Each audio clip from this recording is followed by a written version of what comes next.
Hello everyone, Malaysia থেকে আমি পিয়ালি। আজ চলে এসেছি চটজলদি সকালের জলখাবার নিয়ে চিড়ের পোলাও। প্রত্যেকের পছন্দের এই চিড়ের পোলাও। তো চলুন দেখে নেওয়া যাক। প্রথমে বাদামগুলোকে হালকা রোস্ট করে ভেজে তুলে নিতে হবে।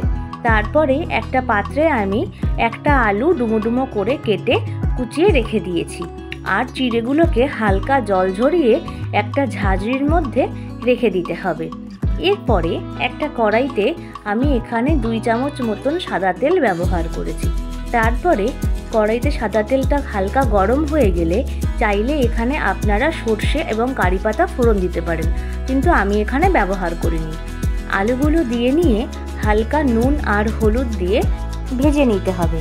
তারপরে যখন দেখবেন আলুটা ভালো করে নুন আর হলুদ দিয়ে ভাজা হয়ে গেছে, তখন একটা মিডিয়াম সাইজের কেটে রাখা পেঁয়াজ ভালো করে কুচিয়ে তার মধ্যে দিয়ে দিতে হবে।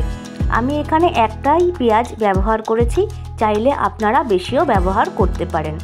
আর 2টো লঙ্কা এখানে মাঝখান দিয়ে চিড়ে দিয়ে দিয়েছি।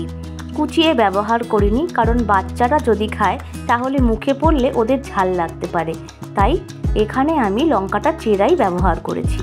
এরপরে চিড়েটাকে আমি দিয়ে দিলাম এই কড়াইয়ের মধ্যে। দেখুন আমার চিড়েটা কিন্তু একদম ঝরঝরে হয়েছে। যত চিড়েটা ঝরঝরে হবে তত চিড়ের পোলাওটা খেতে সুন্দর লাগবে। আমি কিন্তু এখানে আধা ঘন্টা মতন চিড়েটাকে ভালো করে জল ঝরিয়ে শুকোতে দিয়েছিলাম।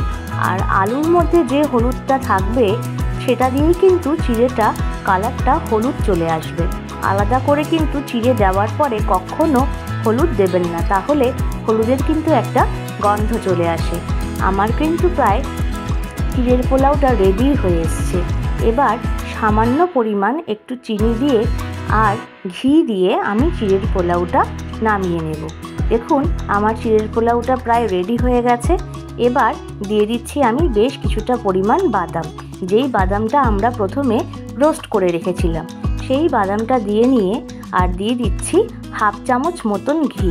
তাহলেই রেডি এই রেসিপিটা চিড়ের পোলাও। একদমই বেশি সময় লাগে না, এই ঠিক আধা ঘন্টা থেকে 40 মিনিট মতন, তার মধ্যেই আপনার পুরো চিড়ের পোলাওটা রেডি হয়ে যাবে। ভিডিওটা ভালো লাগলে অবশ্যই লাইক, কমেন্ট আর শেয়ার করবেন। আর যারা আমার চ্যানেলের নতুন বন্ধু তাদেরকে চ্যানেলটা সাবস্ক্রাইব করবার জন্য অনুরোধ রইল।